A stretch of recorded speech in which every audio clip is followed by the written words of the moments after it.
आदिवासी बहुल डूंगरपुर जिले में उच्च शिक्षा को बढ़ावा देने के लिए सरकार कई तरह की सुविधाएं उपलब्ध कराने के दावे करती है, लेकिन धरातल पर स्थिति इससे एकदम उलट है। डूंगरपुर जिले में 8000 स्टूडेंट वाले जिले के सबसे बड़े श्री भोगीलाल पांड्या कॉलेज का खंडहर भवन इन दावों की पोल खोलता है। हालात ये है कि इन कमरों में बैठकर पढ़ाई करना तो दूर, नजदीक से गुजरना भी खतरे से खाली नहीं है। इन बदतर हालात में कैसे युवा अपना भविष्य सुधारने का प्रयास कर रहे हैं, देखिए इस स्पेशल रिपोर्ट में। सबसे बड़ा कॉलेज हाल बेहाल, 20 कमरे 133 की जरूरत, खस्ता हाल भवन दे रहा हादसे क्यों न्योता। ऐसे कैसे पढ़ेगा इंडिया, कैसे आगे बढ़ेगा इंडिया। कहने को तो डूंगरपुर का श्री भोगीलाल पांड्या कॉलेज जिले का सबसे बड़ा कॉलेज है, लेकिन ये कॉलेज आज अपनी दुर्दशा के आंसू बहा रहा। यहाँ पढ़ने वाले 8000 छात्र हमेशा डर के साए में पढ़ने को मजबूर। ऐसा हम इसलिए कह रहे हैं क्योंकि कॉलेज में छात्रों के रजिस्ट्रेशन को देखते हुए यहाँ 133 कमरे होने चाहिए, लेकिन यहाँ महज 20 कमरे ही हैं। इन कमरों में ही principal room, staff room, academy room, library समेत कई दूसरी व्यवस्थाएं भी हैं। ऐसे में क्लासेस चलाने के लिए मात्र 15 कमरे बचे। कमरों की कमी की वजह से कई क्लासेस भी रेगुलर नहीं चल पाती, जिस वजह से बच्चों की पढ़ाई भी प्रभावित होती है। इस कॉलेज का बाकी का हिस्सा खंडहर हो चुका।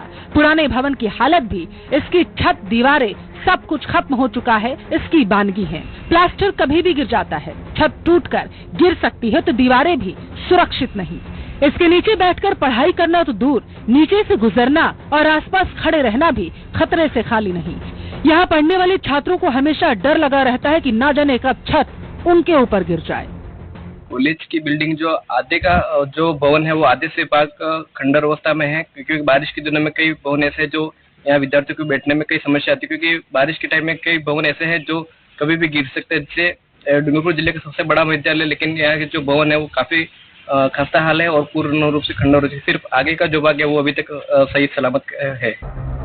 जिले का सबसे बड़ा SBP कॉलेज होने की वजह से इस बिल्डिंग का उपयोग कई कामों के लिए होता है, खासकर इलेक्शन के दौरान। मतदान दलों की रवानगी से लेकर EVM की सुरक्षा और मतगणना में भी इसी कॉलेज की बिल्डिंग का इस्तेमाल किया जाता है। ऐसे में सुरक्षा की दृष्टि से ये कॉलेज किसी खतरे से खाली नहीं। हालांकि इलेक्शन में नए कमरों का इस्तेमाल जरूर किया जाता है, लेकिन इसके बाद कॉलेज के पास दूसरे कमरे नहीं होते। ऐसी सूरत में कॉलेज बंद रहता है, जिससे यहाँ पढ़ने वाले बच्चों की पढ़ाई भी प्रभावित होती है। ज्यादातर भवन बार बार इलेक्शन में लेने की वजह से भी बच्चों की पढ़ाई बाधित हो रही है। इस बारे में SBP कॉलेज के प्रिंसिपल डॉक्टर गणेश निनामा का कहना है कि कॉलेज के खंडहर भवन की जगह पर नया भवन बनाने के लिए प्रस्ताव बनाकर सरकार को भेज दिया गया। सरकार की ओर से मंजूरी आने पर नई बिल्डिंग बनाने का काम भी किया जाएगा। सरकार से हम पुनः निवेदन करते हैं, बार बार निवेदन कर रहे हैं कि उनके लिए कोई राशि सैंक्शन हो जाए, जो हमने प्रस्ताव बनवा के भेजा PWD और रोडसीको से।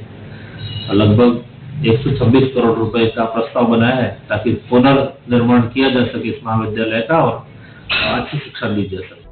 साल 1961 में शुरू हुआ ये कॉलेज आज रखरखाव के अभाव में जर्जर हो चुका है।